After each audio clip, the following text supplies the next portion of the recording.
It's a phrase that's all the rage right now in China. It's certainly been during the two sessions discussions. And to explain what supply side on economics is all about, we need to turn the clock back 30 years. It's been quite a journey this decade, and we held together through some stormy seas. Ronald Reagan was considered the president of supply-side economics. He went back to more classical economics that really supply creates its own demand in a well-functioning market system. This approach helped generate the 1980s boom, typified by soaring consumption of new electronic gadgets like Sony's Walkman. 30 years later, supply-side economics is the new catchphrase for Chinese leaders. The demand for supply-side reform. Supply-side reform. Supply-side structural reform. It's even found its way into a government rap song. The lyrics, reform the supply side and upgrade the economy, a rare convergence for economic theory and pop music. So what exactly is supply-side economics? Let's go back to President Reagan. We cut the people's tax rates, and the people produced more than ever before. The economy bloomed like a plant that had been cut back and could now grow quicker and stronger.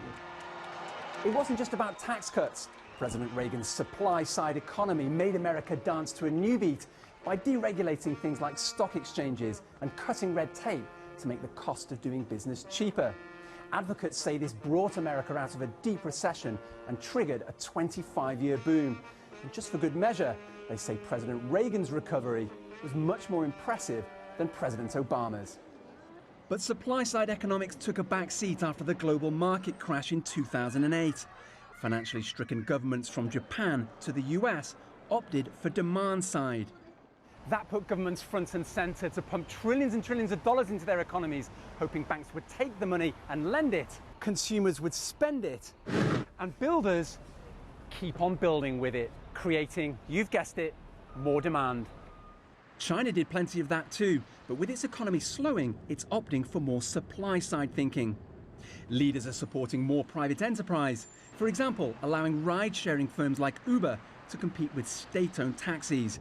In theory, competition will give consumers a better deal. There's some tough love too. Cutting over capacity means closing thousands of coal mines and so-called zombie companies that are bankrupt and on state support. China has had more or less free trade in a large sense, and they've lifted many people out of poverty as a result. But they still are burdened with these huge state-owned enterprises. And they have monopolies in telecommunications. The whole financial system is basically backed by the state. Supply-side opponents claim tax breaks favor the rich and widened the gap with the poor during the Reagan era. Income inequality contributed to a global wave of anti-capitalist Occupy protests.